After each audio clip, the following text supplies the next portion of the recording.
menjadi orang kaya, ujung-ujungnya adalah kebahagiaan.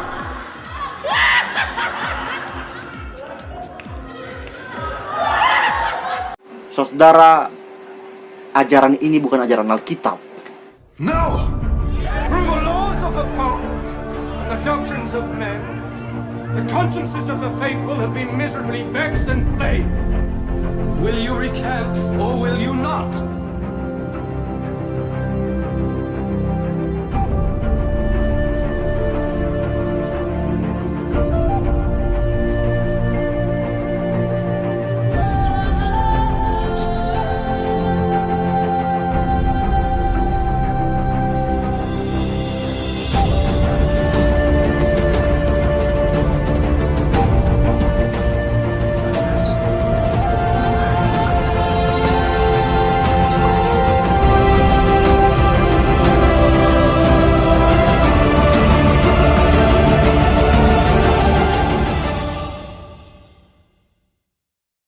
Shalom. Saudara-saudara, apakah kalian pernah dengar tentang Kundalini? Dilansir oleh Kompasiana, bahwa Kundalini adalah energi spiritual yang sangat kuat yang melingkar di dasar tulang belakang setiap orang.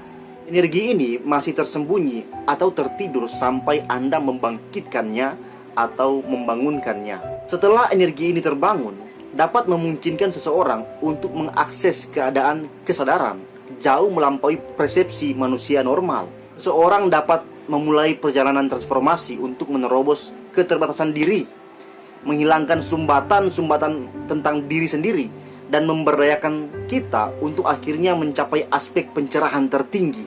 Katakan bahwa dalam diri setiap orang terletak sebuah sumber energi yang tak terbatas, yang memungkinkan kita untuk mencapai sukses besar dan meningkatkan kemampuan spiritual yang tersembunyi. Dikatakan bahwa energi ini disimpan di dasar tulang belakang dan melingkari cakra akar.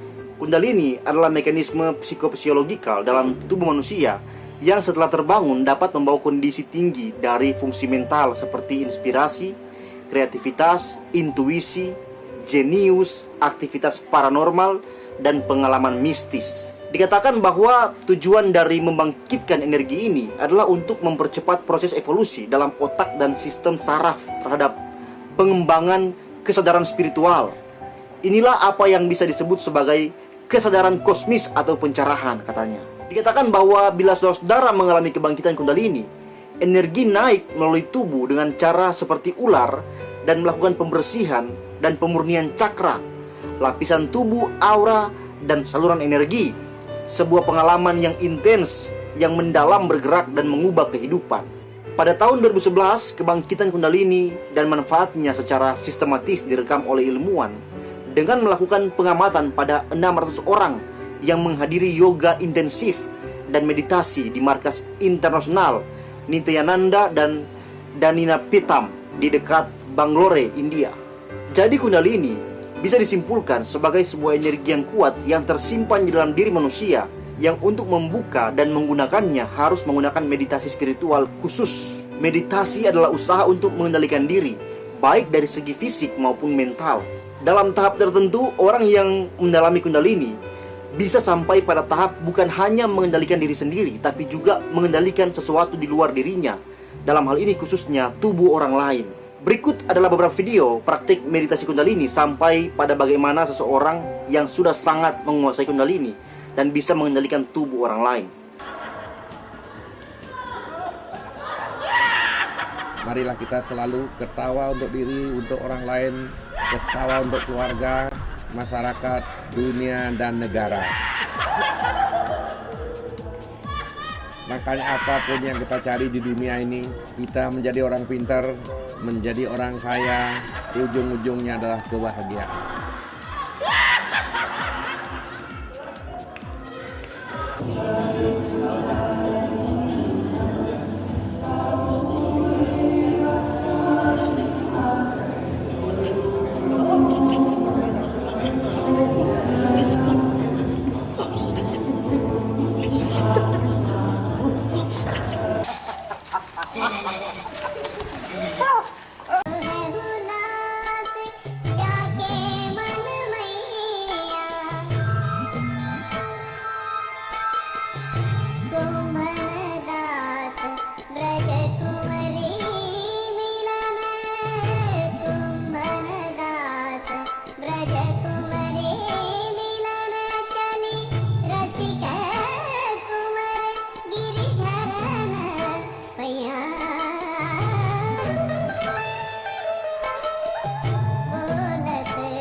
Nah saudara, setelah melihat hal ini, saudara pasti bisa mengingat bagaimana di gereja-gereja tertentu di masa kini hal-hal seperti ini sudah sangat terlihat. Saudara-saudara akan mendapati praktik Kundalini ada di mana-mana di dalam gereja-gereja jenis ini.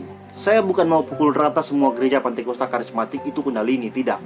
Karena saya yakin banyak gereja di aliran Pentakosta karismatik yang mau kembali atau berdiri di atas ajaran Alkitab yang baik dan benar. Jadi saya tidak pukul rata semua gereja Pentakosta karismatik, tapi memang kebanyakan praktik dan pola seperti ini banyak di gereja-gereja aliran ini. Saudara pasti masih ingat kan bagaimana tadi saya tunjukkan video Kundalini kan dalam bentuk-bentuk mereka.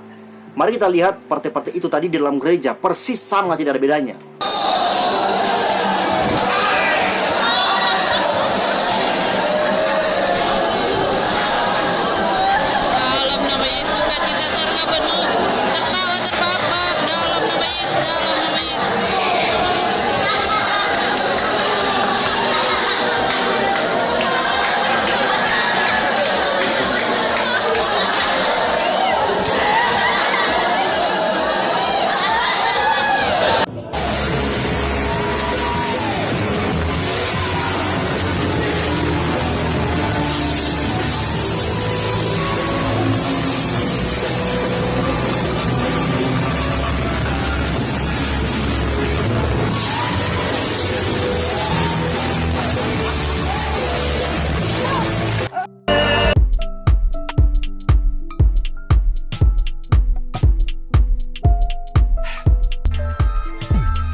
Nah saudara, sudah jelas kan? Pelan-pelan sudah mulai terbongkar siapa mereka sebenarnya. Saudara, ajaran ini bukan ajaran Alkitab. Mereka yang cinta akan hal seperti itu, mereka itu bukan orang Kristen. Mereka itu serigala berbulu domba. Mereka itu penyihir yang pakai label Kristen supaya dapat banyak uang. Mereka hanya pemuas nafsu birahi mereka. Mereka hanya pemuas daging mereka, pemuas keinginan nafsu mereka, supaya hidup menjadi sehat, kuat, sejahtera, tapi untuk diri mereka sendiri, hanya untuk kenikmatan mereka sendiri. Apalagi para pendeta-pendetanya yang suka bikin-bikin mujizat itu. Wah, saudara, mereka itu dukun, saudara, tapi pakai label Kristen. Karena kalau mereka tidak pakai label Kristen, mereka akan dianggap sebagai dukun, ya murni dukun, dan sedikit yang bakal mau sama mereka. Jadi mereka pakai label Kristen, bikin gereja agar tidak dituduh dukun, tapi dikenal sebagai pendeta yang punya karunia dari Tuhan. Saudara, mari kita kritis, pakai otak kita untuk jadi orang Kristen. Tak ada di Alkitab yang membenarkan praktik-praktik sihir seperti itu. Tak ada di Alkitab nabi-nabi atau murid-murid Tuhan beribadah dalam model seperti itu. Tak ada, saudara. Saudara-saudara, tinggalkanlah gereja Anda jika di dalam gereja Anda ada praktik seperti itu. Saudara-saudara, meditasi atau praktik-praktik spiritual seperti Kundalini itu memang membawa ketenangan secara batin, ya, membawa rasa segar dalam kehidupan. Tapi Alkitab bilang bahwa ketenangan sejati hanya ada di dalam Tuhan, dalam ibadah dan hidup dan persekutuan yang benar dengan Tuhan. Sekali lagi, Kundalini adalah usaha melampaui batas manusia, keinginan sesaat untuk menjadi seperti Allah. Saudara-saudara, mari kita back to the Bible. Kita pasti sudah bisa menyadari lewat video ini, pasti ada orang-orang yang saya yakin bisa terbuka matanya dan menyadari betapa bahayanya gereja dengan praktik-praktik yang tidak alkitabiah seperti itu. Yang saya peduli adalah bagaimana Tuhan telah berfirman di Alkitab harus disampaikan. Yang saya peduli adalah bahwa bagaimana orang-orang jemaat Tuhan ini harus disadarkan, harus diberikan pencerahan agar supaya back to the Bible, kembali ke Alkitab, kembali kepada cara beribadah yang benar, kembali kepada cara membaca firman yang benar, kembali kepada Kristus yang sejati yang diberitakan di dalam firman Tuhan. Jangan lagi mau kita ditipu-tipu oleh pengajaran-pengajaran sesat yang tidak alkitabiah, saudara ya. Saya please back to the Bible ya. Apalagi terus ibadah yang kejang-kejang seperti kerasukan, tidak ada itu saudara ya. Di mana, coba berikan saya ayat di mana ada ibadah kejang-kejang begitu? Tidak ada saudara ya. Mau bertaruh bagaimanapun juga nggak ada dapat di Alkitab ibadah kejang-kejang begitu saudara. Ketawa-ketawa nggak sopan gitu di hadapan Tuhan, nggak ada itu saudara ya. Ayo backlah to the Bible, kan back to the Bible, back to the Bible. Cuma itu saudara yang saya inginkan, back to the Bible, kembali ke Alkitab, berdiri di ajaran yang benar, berdiri beribadah lewat pengajarannya Alkitabiah.